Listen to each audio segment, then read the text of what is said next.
방송에서 제공하는 투자 정보는 투자 판단에 대한 조언입니다. 방송에서 제공하는 주식의 가치, 가격 상승 및 가격 하락에 대해서는 방송사에서 보장하지 않습니다. 네, 오늘 주요 헤드라인 소식입니다. 오늘 코스피 지수가 또 사상 최고가를 다시 썼습니다. 기관이 최고가 부담에 차익 실현에 나섰지만 개인과 외국인이 매물을 모두 소화하며 코스피를 들어 올렸습니다. 업계 발표에 따르면 수출 호조와 증시 하락으로 국내 소비 심리가 상승세를 지속하면서 6월 지수가 6년 5개월 만에 최고치를 기록했습니다. 국제유가가 최근 급락하면서 국내 산업계도 긴장하고 있다는 소식입니다. 본격적인 저유가 국면이 닥칠 경우 오일머니와 석유 관련 산업의 위축에 따른 세계 경기의 수요 부진이 덮칠 수 있기 때문이라는 분석입니다. 업계에 따르면 문재인 정부 출범에 따른 최대 수혜 산업으로 2차 전지와 광학, 반도체, 센서, 통신칩이 떠올랐습니다. 아울러 올해 하반기에는 전체 산업 가운데 반도체와 석유화학이 가장 분위기가 좋은 것으로 분석됐습니다.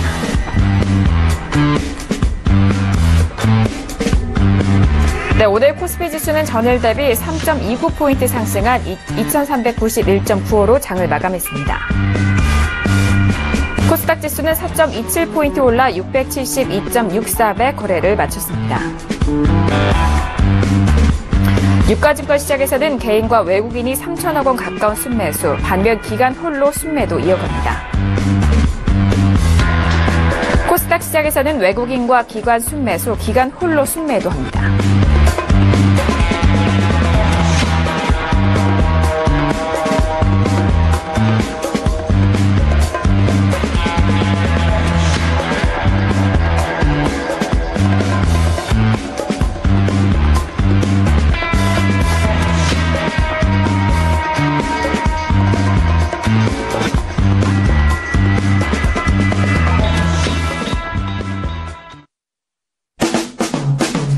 네, 안녕하세요. 평택촌놈의 정석투자 MC 김은혜입니다. 벌써 이번 한 주는 6월의 마지막 주입니다. 날짜가 정말 빠르게 그리고 시간도 빠르게 지나가고 있는데요. 오늘 우리 시장 코스피는 최고 2397.14포인트를 찍고 난 이후 2391에 마감이 됐습니다. 나날이 상승폭을 높여가고 있는데 앞으로의 시장 전망이 가장 궁금하실 것 같습니다. 이번 한 시간도 저희와 함께 하시면서 오늘장 정리와 함께 내일장 전망도 알아보시길 바랄게요. 자, 그리고 샵 0082번으로 여러분께서 가지고 계신 종목에 대한 상담도 계속해서 받고 있습니다. 샵 0082번으로 보내주시면 대표님과 함께 꼼꼼한 상담 도와드리도록 하겠습니다. 아울러 방송 중에 제공하는 정보는요, 전문가의 조언입니다. 투자 시 참고만 하시고요. 시청자 여러분들의 직접적인 판단으로 현명한 투자하시길 바라겠습니다. 자, 오늘도 코스피 시장은 올랐고 또 코스닥도 탄력적으로 움직였는데 오늘도 함께해 주실 분입니다. 정우영 대표님을 지금 소개합니다.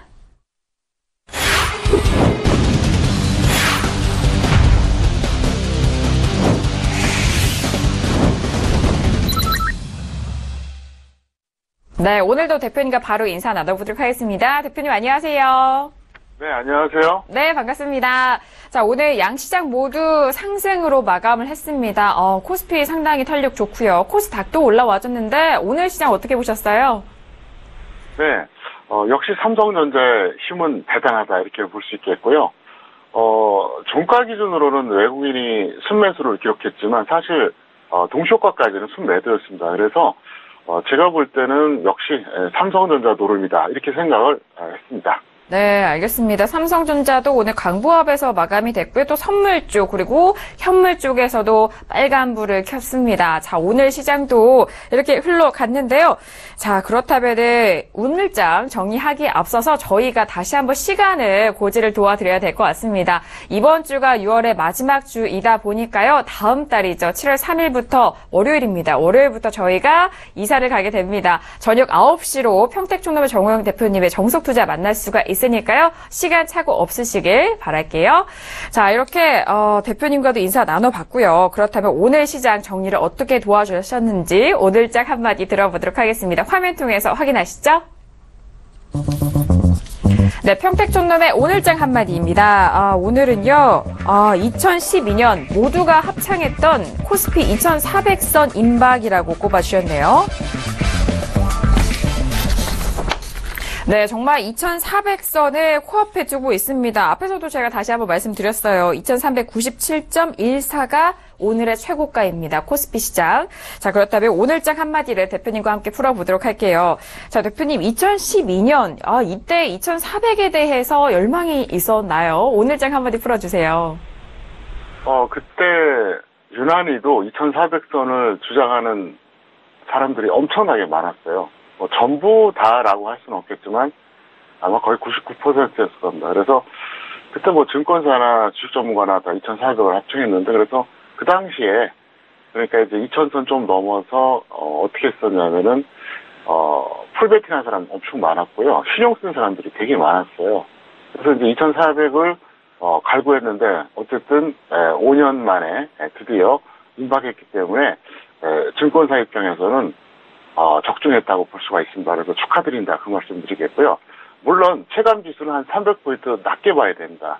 그리고 그 중간 과정에서 1,800선이 두 번 이탈했고요. 두 번은 1,800선 초반까지 내려왔으니까 과연 그때 풀베팅하거나 아니면 신용 쓴 사람들이 생존했을지 그거는 전 잘 모르겠습니다. 어쨌든 어렵게 왔는데 제가 최근에 이제 가장 걱정하는 게 그거예요. 언제가 한번 그런 말씀 드린 적이 있었잖아요. 이게 조정을 제대로 받고 가면 충분히 2,600까지 간다. 그럼 왜 제가 자꾸 그 말씀 드리냐면요. 조정 받아야 된다고 하는 이유가 뭐냐. 출렁거리면서 2,600 가는 거하고 계속 가는 거하고 어떤 게 더 고점이 빠를까요? 출렁거리면서 가는 게 방향이 느리고 계속 가는 게 더 빠를 수밖에 없어요. 그 경우에 따라서는 더 갈 수 있거든요. 그래서 제가 계속 그 얘기를 했었는데 그 얘기했던 포인트가 뭐냐면 그겁니다. 여기서 삼성전자하고 전기전자 대형주 일부는 좋잖아요. 근데 나머지 소외 종목들 그리고 중소형주들 이것들이 가려면 좀 시간이 좀 필요하다는 거죠. 마치 우리가 자산이나 소득이 균형적인 분배가 돼야지 내수가 살아나죠. 왜? 소비가 촉진되니까. 그 소비가 다시 어떻게 됩니까? 생산으로 연결되고 그 생산이 다시 실적으로 연결되고 그 실적이 다시 고용으로 되고 이게 경제 사이클이거든요. 똑같아요. 그러니까 어느 정도 시간을 두면서 가야지 골고루 상승한다는 거예요. 그렇지 않고 계속 매달리면 브레이크가 제대로 걸릴 수밖에 없다는 겁니다. 그래서 어쨌든 저는 2,400선이 그냥 돌파 안 되고 좀 빨리 조정받았으면 좋겠다 이런 생각을 하고 있습니다. 네, 알겠습니다. 2012년 그 전부터 2011년부터 코스피는 오랜 시간의 박스피를 이어갔습니다. 드디어 이 박스피를 뚫고 2,391, 2,400에 가까워오는 순간인데 하루하루가 좀 중요한 것 같아요. 그렇다면 오늘 양시장에 대해서 더욱더 상세하게 정리를 해보도록 하겠습니다. 자, 오늘 앞에서도 말씀드렸듯이 삼성전자는 또 광과권 그리고 선물 쪽에서도 올라왔는데 대표님 양시장에 대해서 더욱더 상세하게 정리 도와주실까요? 네, 그 양시장에 대해서 정리하기 전에 제가 이제 노파심 때문에 우리 초보자들을 위해서 꼭 하나 중요한 팁 하나 알려드릴게요. 아, 그래요? 네. 원래 주식시장이 뭔가 새로운 기록을 만들 때 초보자들이 양산이 됩니다.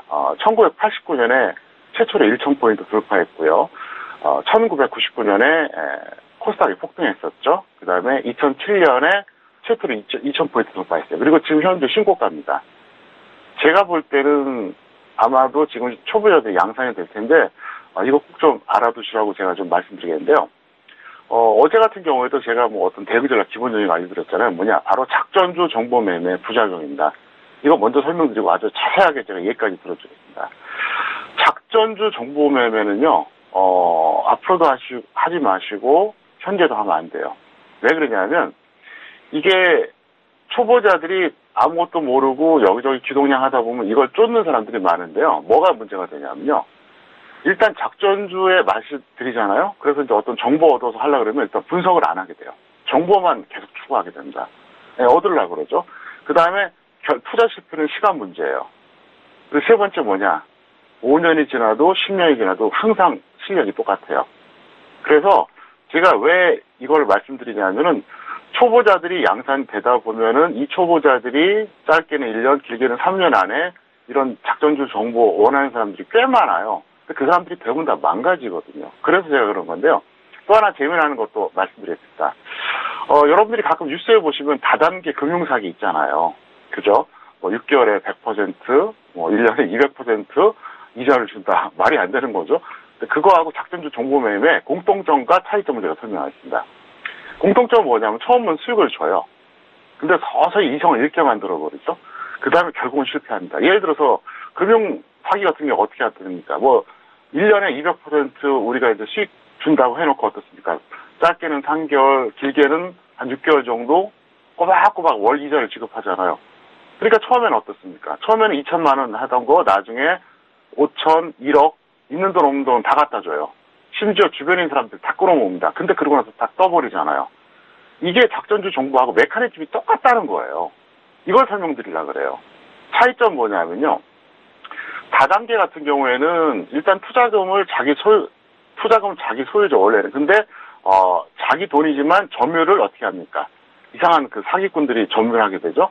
근데 작전주 같은 경우에는 투자금이 자기 소유이면서 자기 계좌에 돈이 들어있으니까 자기 점유다. 요것밖에는 차이가 없이 똑같아요. 자, 그러면 차트로 제가 설명을 드리겠습니다. 보시면은요, 요거를 제가 이제 왜 설명드린지 한번 보세요. 자, 요거 잠깐 보시겠습니다. 보시면은요, 이게 지수인데, 일부러 종목을 안 했어요. 예를 들어서 어떤 종목을 예로 들면 오해받을 수 있어요. 이거 코스닥 지수입니다. 지수인데 설명드릴게요. 왼쪽에 큰 네오박스 있죠. 이때 작전 세력들이 매집을 합니다. 그 다음에 첫 번째 동그라미 보이죠? 요때 1차로 6%래요. 그리고 나서 이제 올라가거든요? 근데 이제 보면 조그만 네오박스 두 번째 게 있잖아요? 여기서 약간 밀렸어도 어때요? 손해본 건 없습니다. 그리고 나서 두 번째 동그라미 보이시죠? 여기서 2차로 유포합니다. 그래서 1차 때 이미 들었던 사람은 두 번째 듣는 거고, 그때 처음 듣는 사람도 있어요. 그리고 나서 또 세 번째 조그만 네오박스 보이잖아요. 그까지 밀려도 어때요? 상관없습니다. 1차에 들어갔던 사람들은 평균 가격 정도고 2차에 들어갔던 사람들도 약간 불안하지만 상관이 없습니다. 그렇게 되면 3차에서 본격적으로 이때 정말로 쫙 퍼져버리는데요. 예를 들어서 첫 번째 동그라미에서 2천만 원 들어갔던 사람이 두 번째 동그라미에서 한 5천 들어갑니다. 나중에 세 번째 동그라미에서는요, 매덕을 들어가요. 그리고 주변에 있는 사람들 다 끌어모아요. 근데 그때 어떻게 이거를 이제 꼬시느냐면요. 앞으로 최소 3배에서 5배 간다 그럽니다. 자, 그런데 첫 번째 동그라미하고 두 번째 동그라미에 있던 사람들은 속을 수밖에 없는 게 말하고 갔었잖아요. 그래서 원리가 똑같다는 거예요. 그래서 분명히 말씀드리지만 여러분들이 아무리 힘이 들고 시간이 걸리더라도 제 방송 보시면서 공부를 하시고요. 노력을 하시고 자기 노하우를 취득하셔야 돼요. 세상에 공짜는 없습니다. 나는 가만히 있는데 누가 알아서 5배, 10배짜리를 찍어주겠다? 그걸 바라는 게 한심한 거죠. 그래서 지금 초보자분들께 제가 꼭 그 말씀 드릴게요. 사람이 돈이 왔다 갔다 하면 이성을 잃어버리거든요. 앞으로 작전주 정보는 아예 그냥 관심도 두지 말고 누가 얘기하면 그냥 무시해버리세요. 거기에 한번 빠지게 되면요. 결국은 거덜난다. 이게 반드시 이제 여러분들께 제가 말씀드리겠고요. 5일장 정리 간단하게 해드리면 그렇습니다. 코스피 같은 경우에는 뭐 삼성전자하고 선물이 신고가 지속을 상승 마감해줬고요. 코스닥은 대형주, 중형주, 소형주 모두 좋았습니다. 삼성전자는 40만 원 전후에서 횡보하다가 강보로 마감했기 때문에 이거 뭐 특별한 건 없고요. 내일 전망이 더 중요하니까 그건 잠시 후에 설명드리겠습니다. 네, 알겠습니다. 일단 상승장과 하락장에서 주식을 처음 접하시는 분들에 대해서도 많은 조언이 필요한데 그 부분에 대해서도 말씀을 드렸어요. 그리고 작전주에 대한 부분들 상당히 솔깃한 그런 정보와 이야기이기 때문에 이 부분에 대해서 최근 시장 분위기가 이런 주식 초보자들이 많이 유입이 되는 그런 분위기이기 때문에 그 부분에 대해서도 짚어드렸으니까요. 잘 참고해서 대응을 해보시기 바라겠습니다. 자, 양시장 정리와 함께 이런 팁까지 알아봤고요. 이어서 중요한 내일장의 전망도 알아보도록 하겠습니다. 자, 대표님, 현선물에서 계속적으로 상승 쪽으로 가고 있는데요. 내일장 이 양시장의 상승세 유지가 될 수 있을까요? 어떻게 보시나요?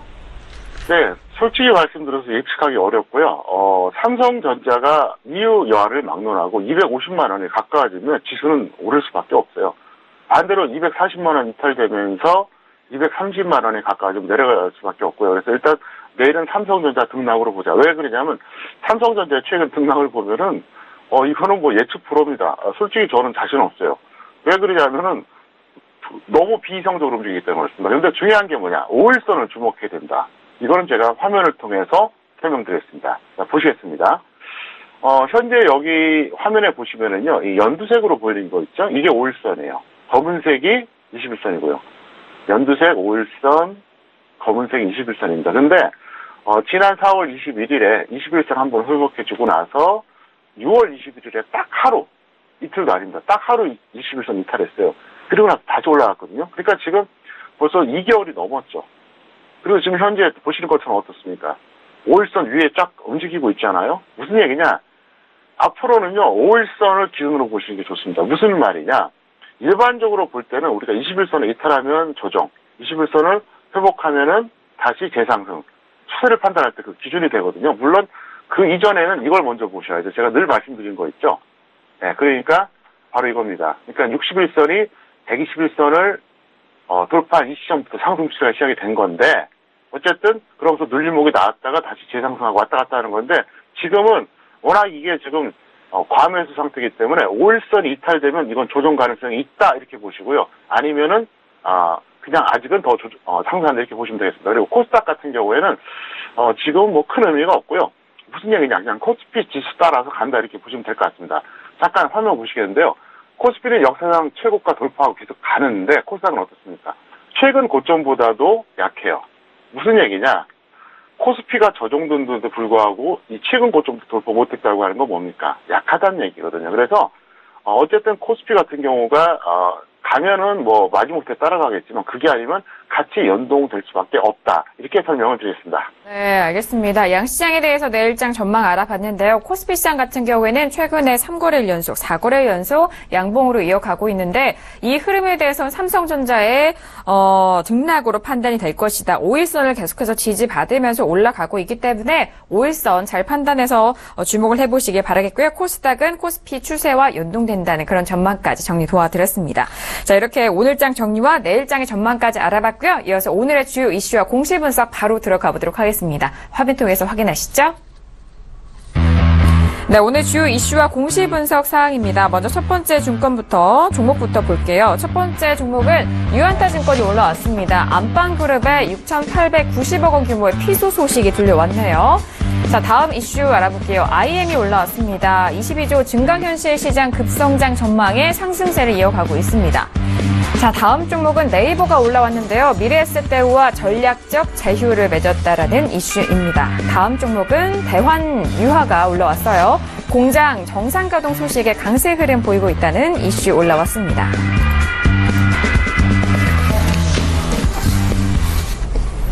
네, 첫 번째 소식은 유한타증권에 대한 부분이에요. 오늘은 좀 좋지 않은 소식이 들려오면서 오늘 4% 넘게 하락을 했고요. 3,915원에 마감을 했습니다. 최근에 지수가 오르면서 이런 증권업종에 대한 부분, 종목에 대한 부분이 탄력을 받았는데 이후에 최고가 4,425원에서 3,915원까지 내려왔네요. 자, 대표님, 유한타증권 같은 경우에는 피소 소식이 들려오면서 오늘 약세 흐름 보여줬는데 지금 가격대에서 어떻게 접근하면 좋을까요? 네, 정확하게 모르겠지만 아마 민사상으로 소송이 걸린 것 같아요. 그래서 이제 그게 이제 악재인데, 뭐 악재는 맞죠. 왜 그러자면은, 그런 게 없는 것보다는 어쨌든 피소된 거는 안 좋은 거잖아요. 근데 그렇다고 해서 뭐 확정된 건 아니거든요. 하지만, 최근에 이제 지수 상황을 봤을 때, 그거하고 관계없이 이미 고점 찍고 내려왔다는 거예요. 그래서 보유자는 매도하시고 미보유자는 120선까지 기다려보자. 그래서 직장인들은 그때 들어가는 게 좋겠다 설명드리겠는데 잠깐 차트 보시겠습니다. 자, 오늘 이렇게 아래 꼬리 달린 음봉이 나오면서 어때요? 좀 출렁거리고 하락을 했잖아요. 근데 중요한 게 뭐냐? 코스피 지수는 계속 가는데 그 전에 이미 빠졌다는 거예요. 그러니까 여기서 만약에 코스피 지수마저 밀리면 어떻게 될까요? 확률상 떨어질 가능성이 상당히 높죠. 왜냐하면 코스피보다 지금 약하잖아요. 네, 그렇기 때문에 일단 매도하는 게 좋겠다. 그리고 확실하게 직장인들이 들어가고 싶으면 120일선까지 기다리세요. 제가 볼 때는 조정받으면 충분히 올 수 있습니다. 네, 알겠습니다. 유한타증권이 6천억 원대 피소 소식인데 개장 전에 안방그룹 지주회사의 1인이 유한타증권에 4인을 상대로 6,980억 원의 손해배상 청구했다라는 그런 공시사항이 올라온 겁니다. 자, 그리고 보유자에 대해서는 매도고요. 미보유자는 직장인 단기로 121선을 잘 노려보시길 바라겠습니다. 자, 이어서 다음 이슈 알아보도록 하겠습니다. IM이 올라왔습니다. IM은 오늘 강보합권에서 마감이 됐는데요. 22조 증강현실 시장 급성장 전망에 상승을 했다. 자, 이런 이슈들은 이제 시청자분들, 우리 애청자분들이라면 잘 구분할 수 있을 것 같은데 대표님, IM은 어떻게 보고 계시나요? 네, 어쨌든 이거는 제가 볼 때는 추세상으로도 그렇고 적정주가도 그렇고 기타 등등 종합적으로 봤을 때 뭐 보유자는 굳이 매도할 필요 없을 것 같아요. 예, 개별주 측면이기 때문에 그렇고요. 미보유자는 21선 아래에서 접근해보자. 잠깐 차트 보시겠습니다. 보시면 이 종목 같은 경우에 추세적으로 작년에 한번 고점을 찍었어요. 그리고 나서 저점 기록한 이후에 나름대로 천천히 우상향하고 있는데요. 이 종목의 특성이 이건 우량주가 아니거든요. 개별주예요. 그러니까 중소형주 개념이기 때문에 여기서 크게 망가지지 않는다 그러면 그냥 전업들은 한번 들어가봐도 되겠다 이렇게 설명드릴 수 있으니까 한번 접근해 보셔도 좋을 것 같습니다. 네, 알겠습니다. 2020년까지 증강현실 시장 규모가 약 900억 달러에 달할 전망이다라는 그런 시장 흐름 속에서 이해하시면 될 것 같아요. IM 같은 경우에는요, 보유자 홀딩 의견이고요. 미보유자는 21선 이용해서 매수 노려보시길 바라겠습니다. 자, 이어서 다음 이슈입니다. 네이버가 올라왔는데요. 자, 네이버 같은 경우에는 미래세대와 전략적 제휴 소식이 들려왔습니다. 하지만 오늘 2% 넘게 빠졌고요. 86만 9천 원에 마감이 됐습니다. 최고가가 6월 9일이었어요. 97만 5천 원이었거든요. 자, 대표님, 네이버 같은 경우에는 미래세대와의 소식은 뭐 계속적으로 들려왔는데, 자, 오늘 좀 빠지는 흐름이에요. 어떻게 보세요? 네, 약간 추상적이고 모호하죠. 그리고 미래세대와 전략적인 제휴를 안 해도 수익성 좋은 회사고요. 별로 크게 뭐 저는 호재라고 생각은 안 합니다. 중요한 게 뭐냐면 적정주가가 21만 원짜리예요. 제가 계산해본 결과가 그렇습니다. 그러니까 지금 거의 4배가 넘는다고 봐야 되잖아요. 그러니까 97만 원 갔을 때는 뭐 거의 4.5배 이상이라고 봐야죠. 그래서 저는 결과를 떠나서 이건 매도해야 된다고 생각합니다. 그래서 보유자는 매도하시고요. 미보유자는 직장인 단기로 21선 매매해보자 이렇게 설명드리겠습니다. 그리고 제가 적정주가를 설명드릴 때 그러잖아요. 단기는 이게 안 맞을 수가 있다. 하지만 추세적으로는 맞는다. 그래서 제가 계속해서 말씀드리지만 여러분들이 적정주가를 보실 필요가 있고요. 네이버 잠깐 차트 보시겠습니다. 보시면 어떻습니까? 지금 최근에 이제 좀 출렁거렸는데 그 전에 보면 무지막지하게 갔어요. 이걸 월봉을 한번 보여드릴까요? 사실 불만이 없는 가격이에요. 네, 이 종목 같은 경우 불만이 없다고 봐야 돼요. 이게 이제 월봉인데 이 정도입니다. 그리고 적정주가 대비 고평가됐기 때문에 여러분들이 특별히 이거를 이제 하실 필요가 없다 설명드리겠고, 서울경제TV 홈페이지에 가셔서 여러분들이 적정주가를 꼭 확인해 보시기 바라겠는데요. 제가 팁 하나 또 드릴까요? 적정주가? 네, 잠깐 설명 하나 또 추가하겠습니다. 뒷부분을 제가 짧게 하면 되니까요. 적정주가가 왜 의미가 있는지 설명드리겠습니다. OCI 같은 경우 보시면은요, 이걸 제가 60만 원일 때 그렇게 얘기했다 그랬잖아요. 15만 원 깨진다고요. 그러니까 2011년에 6년 전에 계산해 보니까 이게 적정주가 15만 원 나오더라고요. 그때는 아무도 귀에 안 들어오죠. 근데 추세적으로는 어때요? 6만 원이 깨졌어요. 10분의 1까지 갔어요. 이게 현실이고요. 그래서 단기적으로는 좀 무시하셔도 되는데 여러분들이 1년, 2년, 그러니까 정말로 중장기 하실 분들은 적정주가 중요하다 이 말씀 드리겠고요. 그 다음에 더 놀라운 종목 하나 말씀드리겠습니다. 바로 삼성 엔지니어링이에요. 삼성 엔지니어링이 약 거의 18만 원 근처에 갔었거든요. 근데 이때 2013년도였죠. 그때 제가 바로 다른 방송사가 아닙니다. 서울경제TV 출연할 때인데요. 그때 6만 원에 그때 상담이 돌았어요. 그래서 제가 뭐라고 그랬었냐면 여러분들이 한번 확인해 보셔도 됩니다. 왜냐하면 증거가 있으니까. 제가 그때 그랬어요. 이거 앞으로 반토막 이상 나니까 반드시 던지세요 그랬거든요. 결국 이게 어디까지 떨어졌냐? 8,000원이 깨졌어요. 6만 원에서. 무지막지하죠. 근데 왜 그런지 아세요? 적정주가가 10,000원이 안 나와요. 그래서 OCI 같은 경우에는 4분의 1 정도 생각하고 이제 제가 이제 그렇게 얘기했는데 이건 왜 중요하냐? 정말 이건 잘 들어야 돼요. 자, 18만 원 거의 임박했다가 6만 원까지 갔으니까 어떻게 된 거죠? 3분의 1 토막 난 거잖아요. 그러면 대다수의 사람들이 어떻게 생각하느냐? 3분의 1 토막 났네? 싸네? 그러고 들어간다는 거예요. 그래서 제가 2013년에 바로 서울경제TV 출연해서 그 얘기를 했던 거예요. 절대 이거 싼 거 아니라고. 귀에 안 들어오죠. 그래서 여러분들이 정말로 직장인들, 중장기 투자자들은 반드시 적정 주가의 확인을 꼭 해달라 이렇게 다시 한번 부탁을 드리겠습니다. 네, 알겠습니다. 네이버에 대한 소식인데요. 좀 미래에셋대우와는 엇갈린 흐름 보였습니다. 네이버는 빠졌지만 미래에셋대우는 강보권에서 움직였고요. 네이버 같은 경우는 현재 가격대에서 매도 그리고 미보유자는 직장인 단기 5일선을 말씀을 도와주셨는데 거기에 적정 주가 활용 방법과 함께 그런 관점도 알려주셨습니다. 자, 이어서 다음 이슈 알아볼게요. 대한유화가 올라왔는데요. 공장 정상 가동 소식에 강세 흐름을 보였다는 그런 소식입니다. 대한유화 같은 경우에는 오늘 3% 넘게 상승했고요. 25만 500원입니다. 윗꼬리가 좀 길게 달렸는데 지금 주가 흐름에서 접근 가능한지 여부도 여쭤보도록 하겠습니다. 대표님, 대한유화 같은 경우에는 뭐 화학 업종인데 지금 주가에서 어떻게 되어가면 좋을까요? 네, 보유자 그냥 당분간 홀딩하세요. 조정 충분히 받았고요. 그리고 미보유자는 전업 단기로 5일선 매매하시면 될 것 같습니다. 네, 알겠습니다. 조정을 받고 난 이후의 가격대 괜찮은 메리트가 있는 가격대입니다. 지금 가격대에서 홀딩하시고요. 미보유자는 5일선 이용해서 매수 타이밍 노려보시길 바라겠습니다. 자, 이렇게 오늘 주요 이슈와 공시 분석해봤고요. 본격적으로 종목들 만나보도록 하겠습니다. 오늘의 우량주 화면 통해서 확인합니다. 네, 평택촌놈의 오늘의 우량주 첫 번째 종목은 신세계입니다. 그리고 두 번째 종목은요, LG전자가 올라왔습니다. 네, 신세계 같은 경우에는 오늘 4% 넘게 상승했습니다. 23만 7천 원이고요. 최근에 흐름이 좋아요. 최고가가 25만 3,500원이었습니다. 6월 초에 이 최고가를 찍었는데 이후에 지금 좀 조정이 됐다. 이 가격대에서 접근 가능한지 여쭤보도록 하겠습니다. 대표님, 신세계는 최근에 흐름이 좋았다가 잠시 눌린 것 같아요. 어떻게 보고 계시나요? 네, 지금 유동성이 좋고 순환매 양상이기 때문에 이 종목은 보유자는 홀딩하시기 바랍니다. 그리고 미보유자는 직장인 단기로 현재가 들어가셔도 됩니다. 이게 적정 주가가 무려 80만 원짜리입니다. 잠깐 화면 보시겠습니다. 자, 보시면은요, 이 적정 주가 80만 원짜리가 최근에 어디까지 떨어졌었냐면요, 17만 원 깨진 적이 있었어요. 그리고 2년 전에도 그때도 대략 한 16만 원 정도 온 적이 있었거든요. 그래서 그럼 이거는 왜 이렇게 됐을까요? 그럼 신세계라고 하는 그 회사가 나빠서? 아니죠. 유동성이에요. 시장에 돈이 없기 때문에 매수가 부족해서 그래요. 그러다가 이제 올해 다시 올라간 이유가 뭐냐?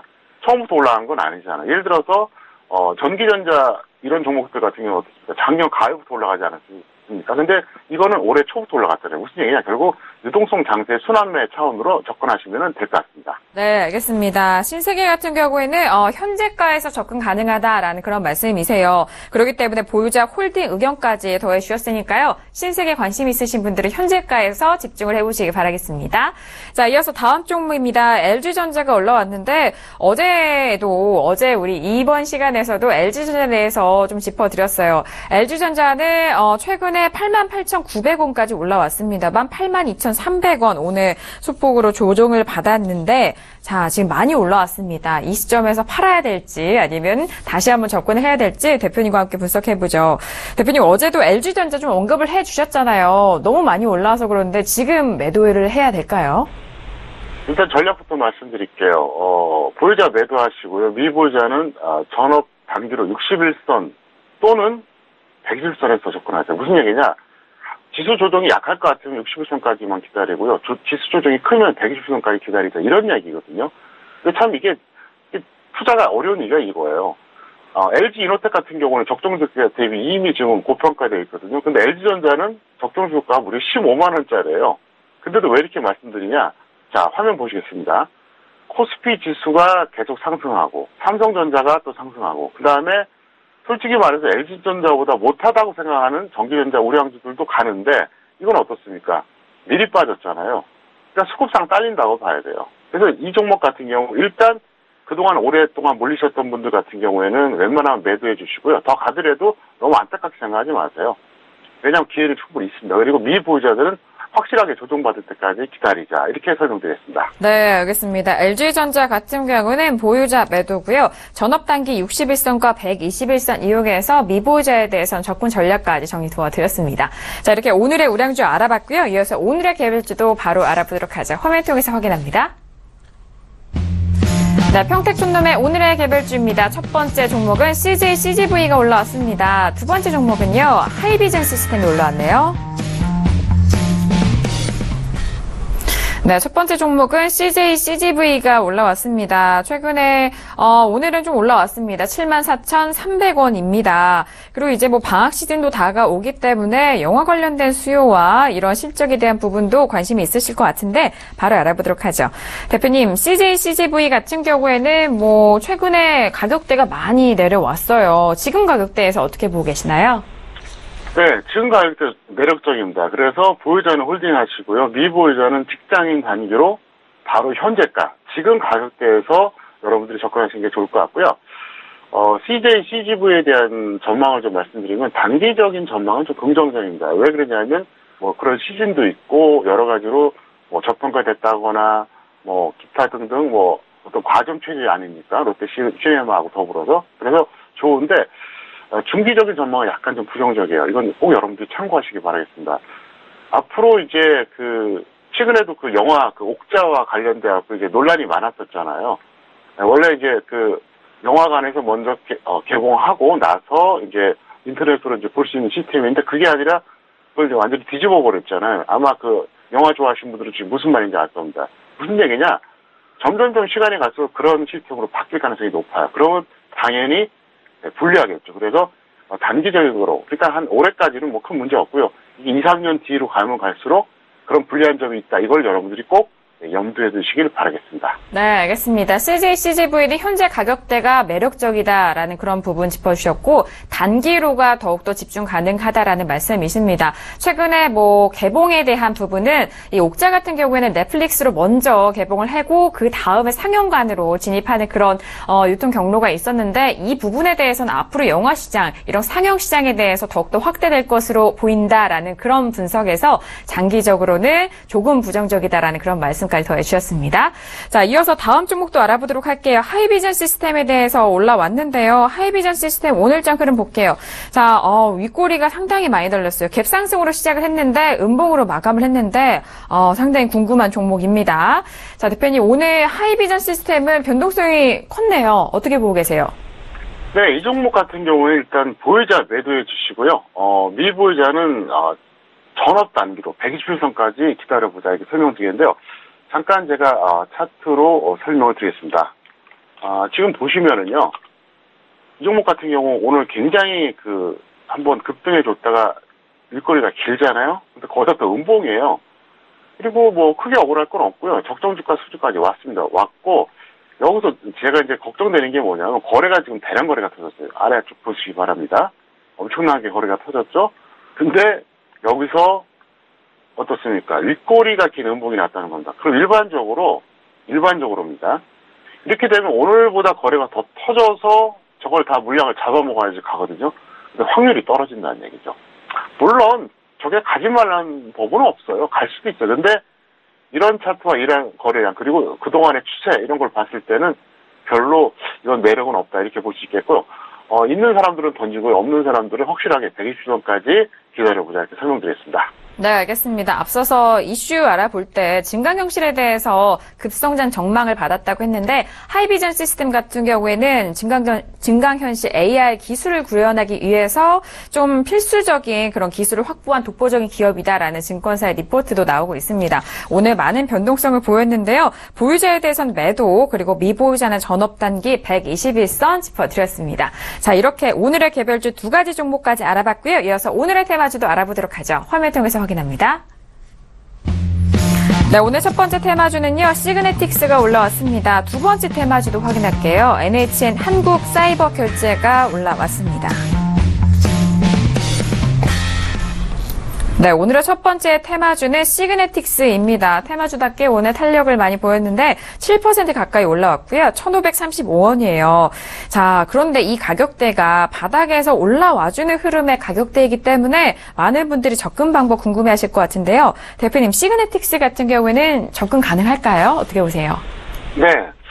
보유하신 분들은 홀딩해 주시길 바라겠고요. 뭐 적정 주가 대비 저평가된 거 확실합니다. 5,900원짜리입니다. 그리고 미보유자는 전업 단기로 5일선 조정 받으면 들어가 보자 이렇게 설명드렸습니다. 네, 알겠습니다. 시그네틱스 같은 경우에는 홀딩 의견을 주셨습니다. 그리고 미보유자에 대해서는 5일선을 이용해서 노려보자라는 그런 매수 관점도 보여드렸으니까요. 잘 대응해 보시길 바랄게요. 자, 이어서 두 번째 테마주입니다. NHN 한국사이버결제입니다.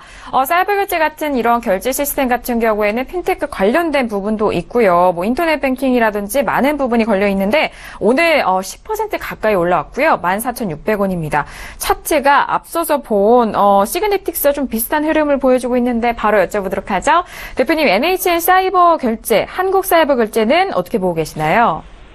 네, 그 전자 결제 관련주가 이제 몇 개 있거든요. 근데 이 종목 같은 경우에는 이제 장단점이 있어요.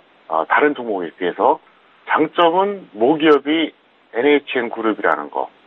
단점은 적정주가 대비 다른 것에 비해서 좀 덜 저평가되어 있다는 거. 이건데 구체적으로 말씀드리면 뭐 KG 모빌리언스, KG 이니시스 이런 것도 있잖아요. 그래서 사실 이 종목은 제가 이거 추천할까 말까 계속 고민했었어요. 근데 안 하니까 갑자기 가더라고요. 그래서 만약에 한국사이버결제 현재 갖고 계신 분들은 홀딩하시고요. 없는 분들은 21선 매매하시면 될 것 같습니다.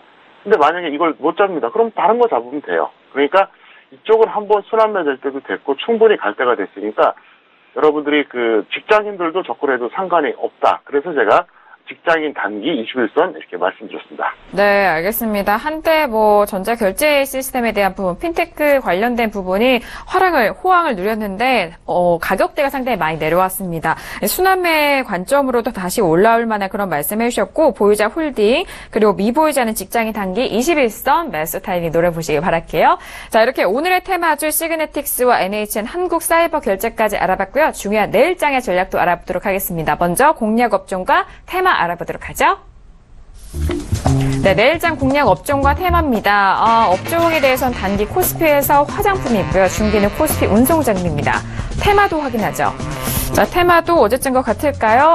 단기는 전기차, 그리고 중기는 자율주행, 어제장의 흐름과 같습니다.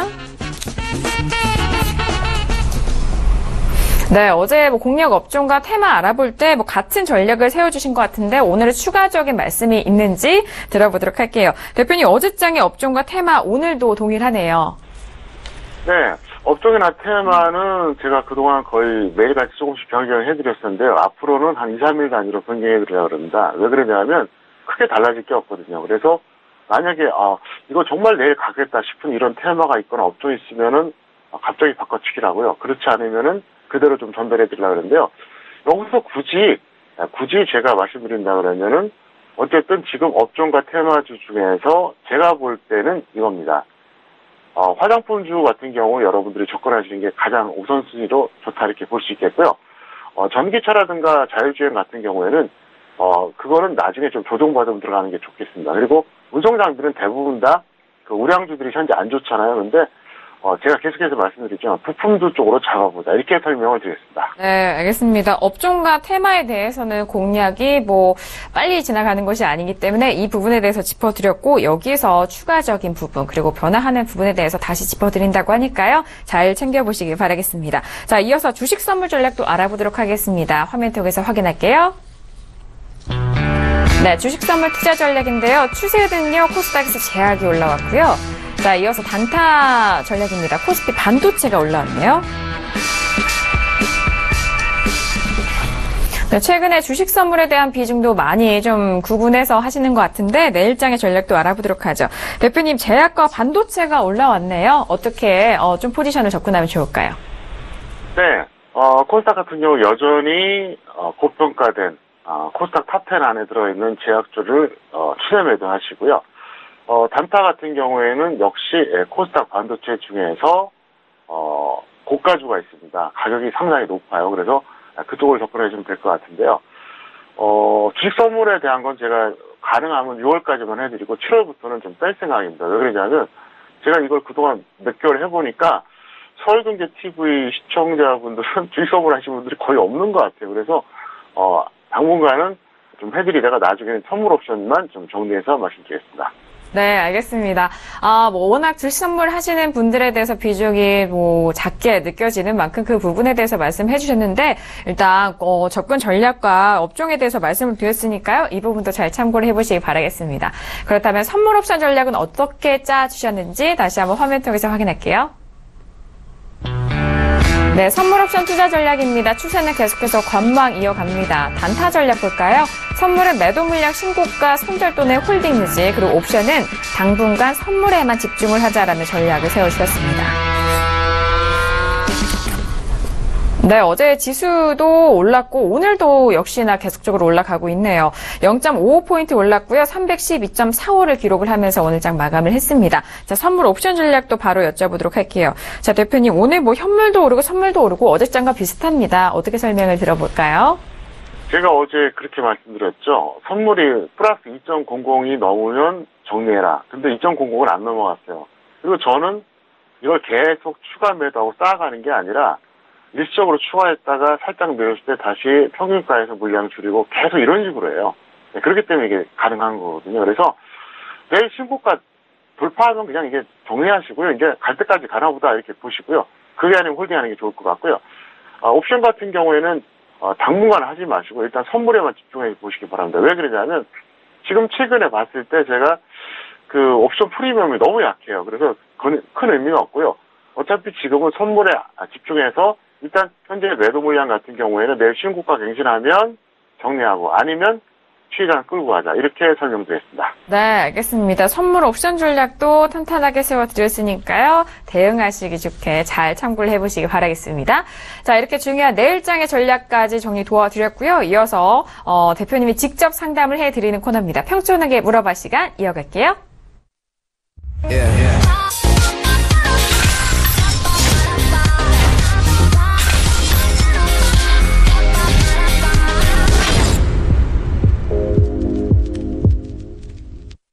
네, 평촌에게 물어봐 시간입니다. 샵 0082번으로 여러분께서 보내주신 문자 그리고 종목에 대한 내용 꼼꼼하게 상담을 도와드리는 코너입니다.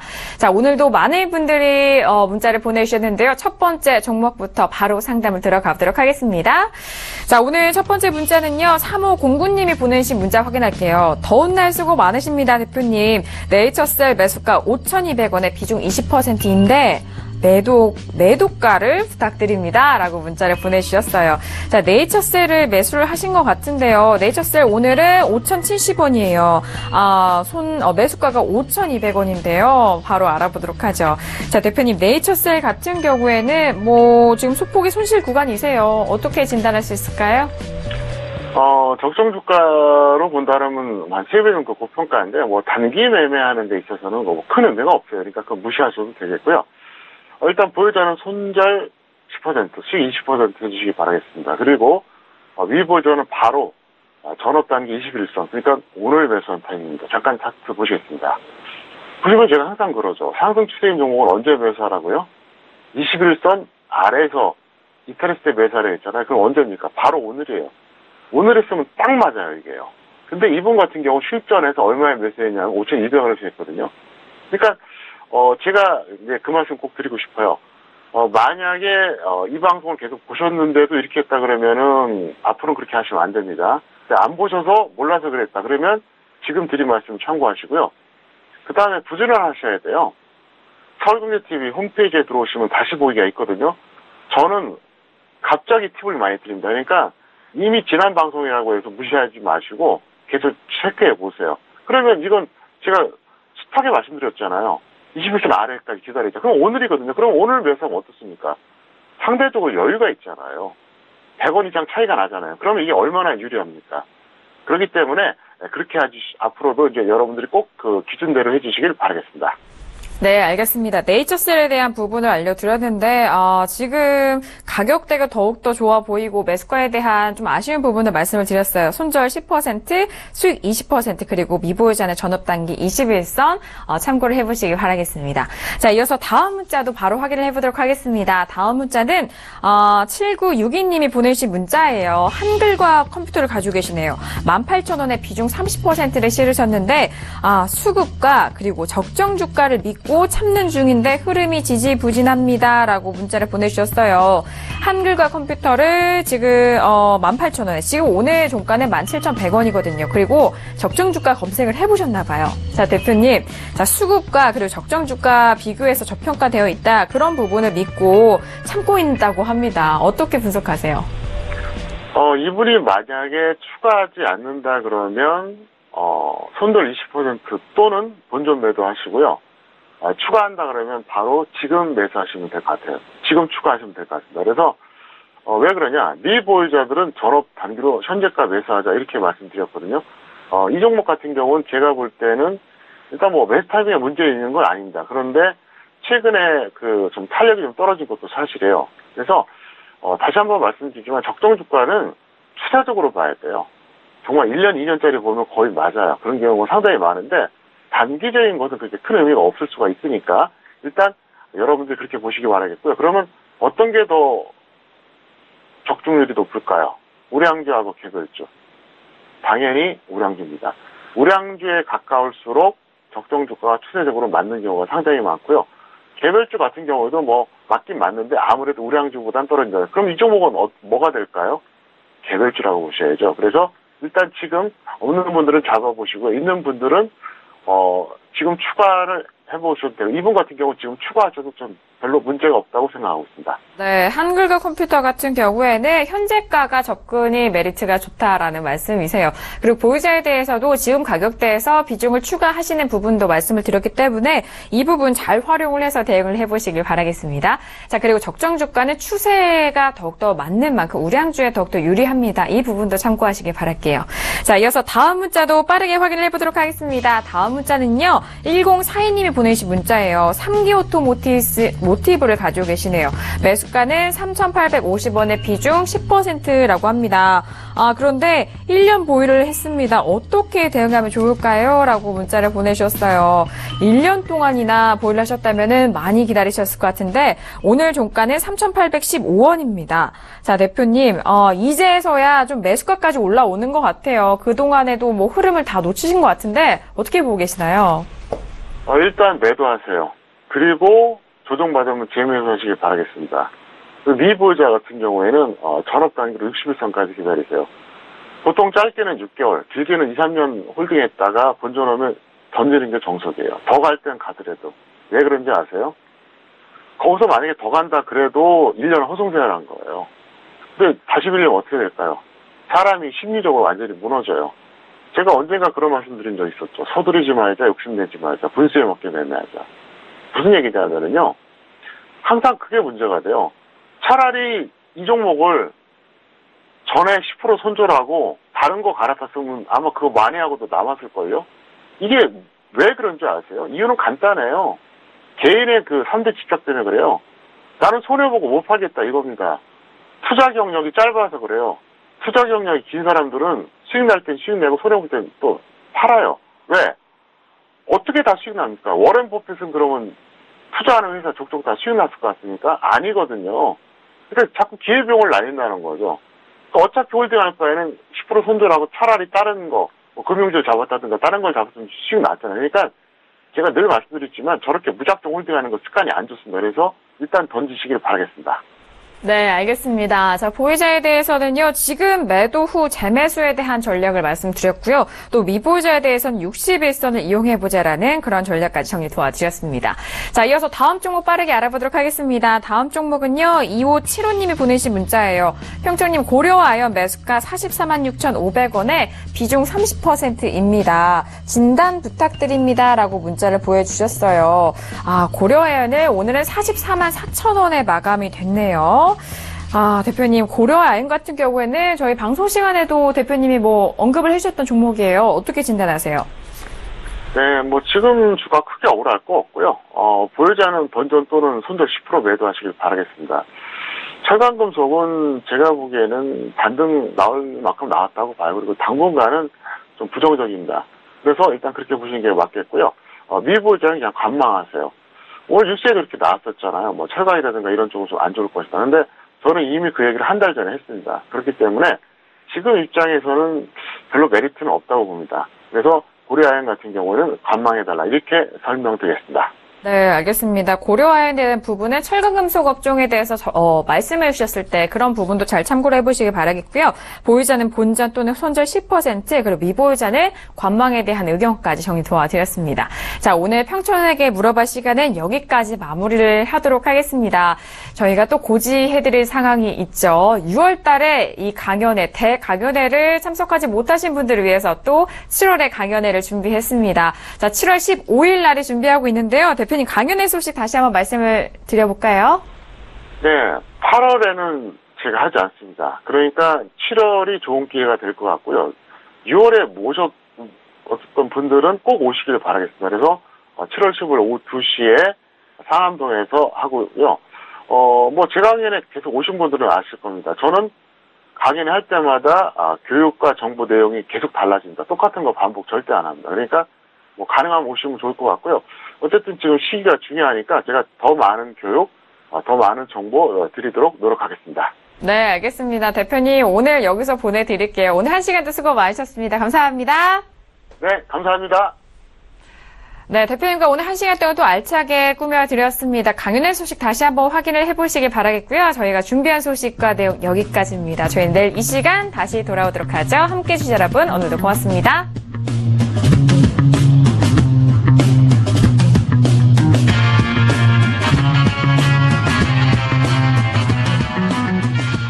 본 방송에서 제공하는 투자 정보는 투자 판단에 대한 조언입니다.